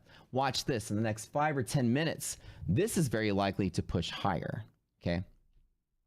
To add to this, to make it a little stronger with our pivot equations, we know that while I'm in the market, we're going to use resilience to pivot the market away. Keep in mind that now that we have the doomsday indicator, which I'm going to show you at the top of the platform, it doesn't really play into the fact of me being in a golden setup or not. But again, even adding layers of confluence, if res is greater than 0, if DD is greater than half, then another mechanism kicks in that also wants to push the market to the upper band. So if you remember earlier, we had those green bands, right? And the green bands were saying if you're in the market, you're rational. If you're inside of it, you're rational. And the price is trading through here. What Doomsday says is if this number is greater than half and you're rational, then almost every time without another conflicting force, the market wants to touch that upper band. So the confluence between resilience being greater than 0, meaning that half gap is support, and doomsday greater than 1/2, which means the S&P wants to go to some upper band. Now you have all the pieces for risk and reward. I'm going to long right here. My stop is now at resilience, -1 point. My run is to the top of the doomsday band. It's nice and rational. Golden setup. I'm going to long and long it to the band. Easy as that. Okay. If you waited for a pullback, then what you're understanding is that volatility is not present to give you that pullback. Nice golden bull setup. You're not going to see volatility. You're going to miss out on whatever it is you were looking for. So there's that band is my upper target here. Let's go back. And this is where we went. Look at that upper band. It is almost like clockwork, right? And not only that, the move in the S&P, the NASDAQ is now irrational to the upside. This market can rally from here. This market can collapse from there. There is no telling what's going to happen. The minute you break out of the band on any one of the indices, it is irrational. NASDAQ is extremely irrational. So now, go one step further. Golden setup. Is this the top of the market? Well, my risk and reward would have planned to trade from here to here. A 40-point run in the S&P with a 1-point stop below here. So say that we open and I jumped in at right at 400. Let's say I got in at 400 with a 40-point possibility. But they stop at 1.5 plus another one, 2.5, 4 run, 2.5 risk. It is almost a 62% chance to trade. It's a 5 to 8 trade, right? 2.5 to 4. That's great odds, right? So like it's almost like 2 to 1, right? So great reward to the risk ratio, and I'm good. So every day I'm always doing reward to risk ratio. How do I know where that upper target is? It depends. In the doomsday band, it's the upper band. If I'm trading for, and there's a video called Predicting Price Targets, we look for the upper band. That's one of them. Number 2 is we look at monthly options, look for put walls that are in the way. On the SPY above 400, there are none. We look for what's called yellow and red line. There's another video on that. There are none in close proximity. So we find pivots or gap fills, and that's the last one I look for. So I find my reward, I find my risk, then I decide my trade. So when I go to liquidity map on bull long up, kind of circling all the way back to the beginning, the market opens, and within 2 minutes, you are looking at this, right? And this is just how your brain should work. Within 2 minutes, the market does this. A lot of you are like, ooh, I'm scared of a dip. it means you didn't do your pre-market homework. I wanted to long, but I thought it was going to dip. You didn't do any of your pre-market homework. Market is rational, rational, rational, rational, rational. All 5 are good. VIX is below triple B. Swing trades are on. Long swing trades. We're above monthly hedge pressure. Long swing trades and bull structure. We have a bull long up setup. Resilience is greater than 0. We're inside the doomsday band, and we got 50 points to run from here. And you only fall 1.5 to hedge pressure to enter. So if you understand what I'm trying to teach you guys right now, do y'all understand? You're not doing risk and reward before you enter a trade. If you said, yeah, I wanted to buy, but I thought it would fall to hedge pressure. You skipped all the steps of calculating where your reward was versus the risk you would take. I would have jumped right in immediately at 400. Okay with the 1.5 point dip because I knew it could go 40 more points. I would just know to go in with not everything so I could double down when I got there. And each position I take, I can do a quickie calculation. I'll make a spreadsheet or you wait till Rocket Scooter releases what we call our trade planner, which will do it for you. Trade planner is the next big invention coming out of this community. Trade planner will say, if I put BLU, what it will do is draw those arrows for you on the chart, etc., and put a little box right here, and put a little box right here, and you're going to connect to your brokerage account that'll know how much money you have, and you're going to program it some rules that you don't let yourself break, and then you're going to put in upper target. So it will give you a list of possible upper targets. You can click which one you want. You can say, I want the upper doomsday band target. Okay, you click this, it'll draw the line and put a box right there. It'll then, and actually the box will probably be red, and then this box will be red as well. It will know, Trade Planner will allow you to plan your trade based on your brokerage account. You have 100K in your account. You tell it, I'm trading no more than 20% of my account, okay? So it's gonna say you have a 20K budget because you told it that. And now it's gonna say you have 2 possible entries. And you might tell yourself, what's your double down rule? Okay, I'm gonna double down twice the position. So I want a 1 to 2 double down rule. So if you're 20K, you have divided into 3 parts. You have a 6.6K entry and a 13.4K entry because you told it these 2 rules. So now you have 2 options. It'll pre-program what you told it, 6.6K and 13.4K. And then you can say, I want to stop out of all. So you can have a rule that says, I want to stop all or multi-stop. So it's like having a spreadsheet on your chart. You come in here and you can type in numbers and it will tell you your reward and your risk and the amount you're going to lose, and if it breaks any of your rules that you set. And it's going to tell you not only that, it's going to tell you the probability, and this is going to break the stock market, okay, for me at least. This is going to make planning so easy because it's going to tell me that we have a rational, usual, golden, bull setup, okay? And so when I have all of these things in play, the market, I'm sorry, the platform is going to go back in time and look at every non-catalytic, rational, usual golden bull setup and give me a little thing in my little, I guess, input or output box, my alert box, that's going to say BLU under these conditions over the last 20 years, we found 250 of these. And of those 250 of those, 92% of the time, trade 1A to doomsday worked. 88% of the time, trade 1B to 1A worked.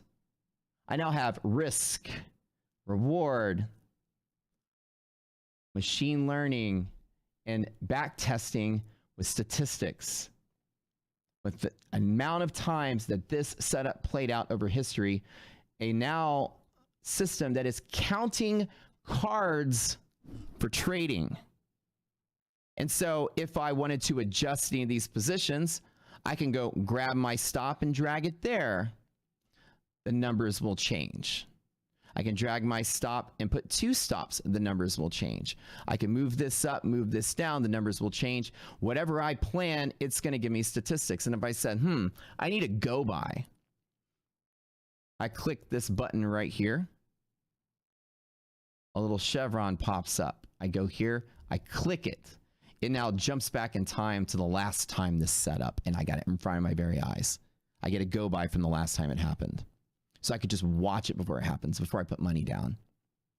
Do you guys like that? It's called Trade Planner. It's coming out early next year. So now that this golden setup video is the way that it is, to show you that I would have longed again and gone all of those planning tools with statistical back testing, following the rules and alerting you guys what we see and what you can do to plan your trades with a little bit of an Excel spreadsheet that you can move boxes around, type numbers in them to change your position around a little bit, or let auto mode program it with rules you pre-programmed, and that's it. And the second step is we're going to do a journaling thing, that the journaling is going to study your rules that you program in and watch for signs of you breaking your own rules historically. You should be able to connect your brokerage account. So if you're breaking your own rules historically, it will start to alert you what your weakness is. Hey, by the way, you hesitated on this bull long up and you did it 5 times this year. Here's a study guide so that you can study your mistake against your own plan. Did you know markets are irrational, volatility is less likely? So you were waiting for a pullback, weren't you? You didn't hesitate, you hesitated. And it will study what you do and teach you off of your own habits. Secretly, what we've been building behind the scenes is the ability for our servers to do machine learning even on your own habits. Once you connect your brokerage account and allow it to do so, it can study you based on your own rules and say, hey, you're putting in 40% of your account and every time you're losing trades that are big. Like you're losing trades you shouldn't have lost because you're putting in big amounts. Maybe you're getting nervous because you're betting a lot of money. Maybe think about that, right? The rules that it can say, right? This is a usual non-volatile golden bull setup and you tried to fade it. What did you learn, right? And literally the algorithm will do automated journaling for you.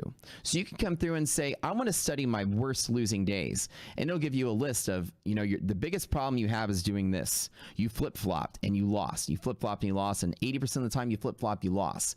Understand that. So our final goal with Rocket Scooter is to be the world's best risk management tool ever invented for retail traders, okay?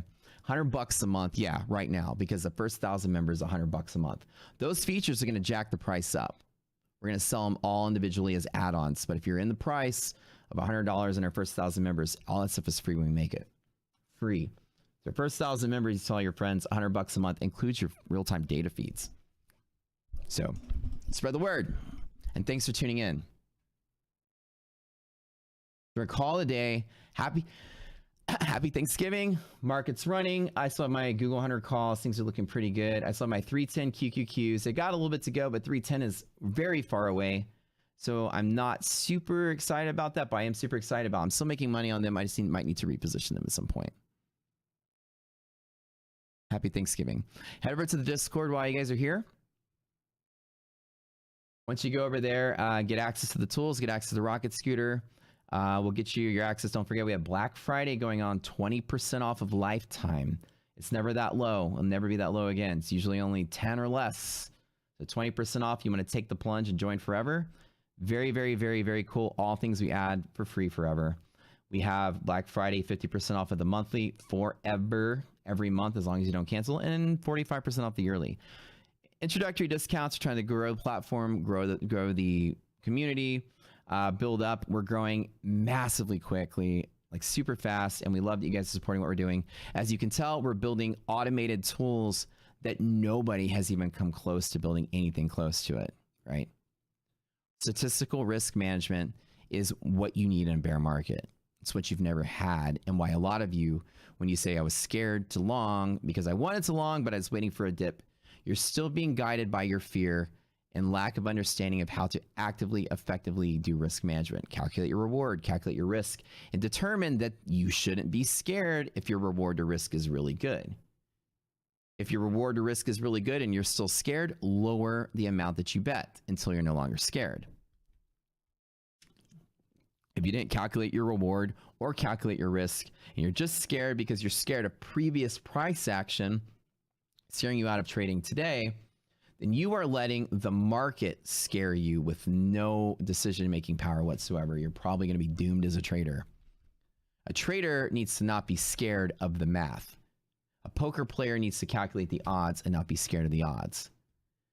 So if the odds are great and you want to bet big and you feel great, good. If the odds are great and you don't feel great, bet smaller until you feel good. Always feel good about your trade, but you need to know all sides of it. Okay. Love you guys. Happy Thanksgiving. I have 100 Google calls and 110 Google calls. I got both, not 105. Okay. We'll see you guys later. Have a good one.